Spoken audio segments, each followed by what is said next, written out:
Hello. You're on the line with Spate Radio. Hey, this is Lara Lavi, the CEO of Deathrow Records, calling in. Hi, how are you? I was supposed to call today, right? Definitely.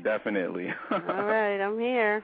All right, it's great to have you. It's a pleasure to have you, and Thank you. Definitely. So I'm sure the people are very interested in you, as a person, since you're heading such a major record label.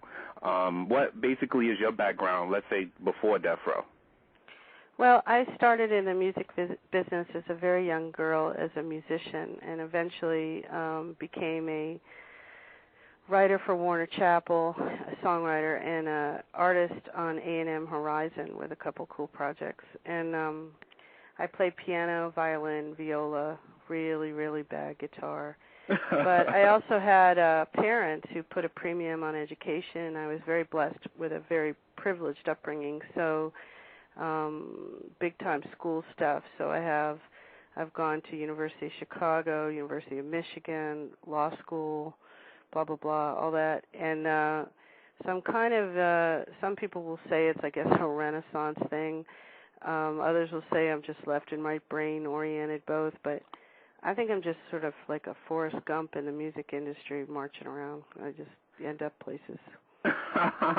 That's pretty interesting. So with your background, that's what made them approach you about heading the record label from... Well, about 4 years ago, I was approached by some financiers out of Ontario, Canada, who were interested in putting a new breed company together. And I'd been doing a lot of speaking, and I represented, as an attorney, some pretty amazing artists. And so, I had enough of a pedigree to be someone that would be a good candidate for them. And in the course of, a couple of years, Wide Awake Entertainment Group, which is the Canadian company, was formed and started going very slow. And then as we gained confidence with each other and so on,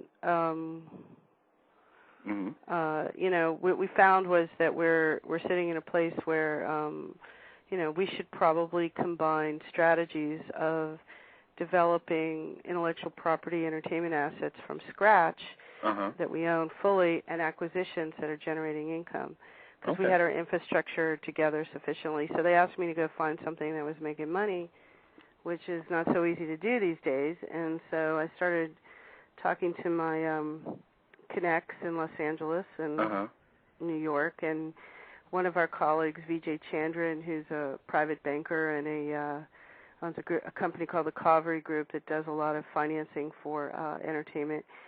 He said that the Deathrow catalog was up for auction in bankruptcy, and I said, "Oh man, they're never going to want that. That's a mess." And instead, they turned around and they said, "Yeah, no, go after it." So I had to do, like everyone else that was interested in the catalog had like a year or so to kind of analyze the deal, and my team had like at tops 2 months to do a ton of work, and we did, and I'm really proud of everybody that worked on figuring it out, and we ended up going into the auction and we won the bid, which was shocking. We never thought that would happen, and now it's about cleaning up the mess and trying to get this stuff to the fans in a way that they'll be happy. And from what I read, the bid was for $18 million. Is that correct? Or you can't say? Yes, I can. It's public information. Okay. We bid 18. We paid 18. Okay. Nobody challenged us. Now I see why after being in this for a while. Okay. All right. So where do you plan on taking the Deathrow brand as far as from where it is right now? Where do you think we should take it? Oh wow. There's a lot of stuff you can do. You want me to be the consultant for the project? Yeah, give me your ideas. No, seriously. You've got a brand that has some good points and some challenging points, right? Yeah. To some degree, the brand is associated with not paying its artists, with the tabloid activity of its previous owner, et cetera. And to other degree, it's the soundtrack of many people's lives. It's an iconic collection of art that reflects a socioeconomic era that I don't think we should get complacent about right now just because we have a groovy president. Mm-hmm. And I think that the trick is to allow this to have a new life, apply it to feature film and to some degree gaming, but feature film and television are an interesting way to use the music to tell stories that we're still dealing with, or stories that are retrospective. So I think a big piece of what we're going to do is participate in the film industry. And what's exciting about that is our partner for sync placement and publishing and stuff like that is Evergreen Copyrights, who have a nice office right there in New York. And they're very aggressively, placing this catalog. And there's a great advantage to this catalog because with the exception of the Tupac publishing, the company acquired all of the masters and associated publishing of the artist. So, that doesn't mean the artists don't get royalties, but it means we have administrative control to go ahead and place stuff, which before was sitting in limbo, either because of mismanagement prior to the bankruptcy and then during the bankruptcy. So this is a very new day for the availability of this music for new applications, and I think that's a very, very important part of the future. The other thing is, with all due respect to the marquee artists, they don't need us. They're doing their thing. They're making money. They're doing great. We have an excellent relationship with Afeni Shakur and her team, and we're very, very, very respectful of that relationship.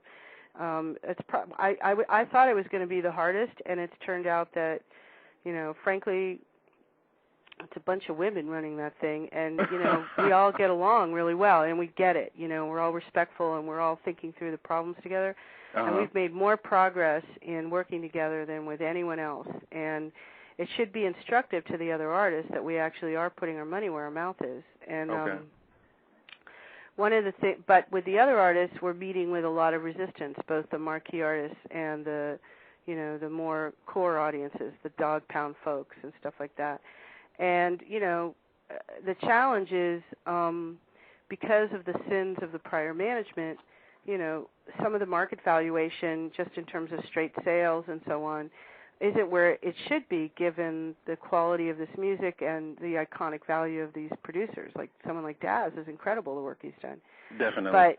But where it all sits is like, how do you rebuild with them when there's so much distrust? So, it's almost as basic as I was joking around today with our comptroller that I was going to have us print out like giant Ed McMahon-sized checks, and for the first royalty we were going to go around with a camera and deliver them to everyone's door, as if they had won the publisher sweepstakes, because these guys have never received a royalty check. They don't even know what that's like, and so that makes them angry. I understand that. As an artist, I totally understand that. As the head of this company, all I can do is behave appropriately, not behave like the previous guys. So this is going to be a long approach. So once we get those guys sort of in line and feeling good and seeing where we can involve them, then I think that will happen is that the label will start clicking along like a company again, and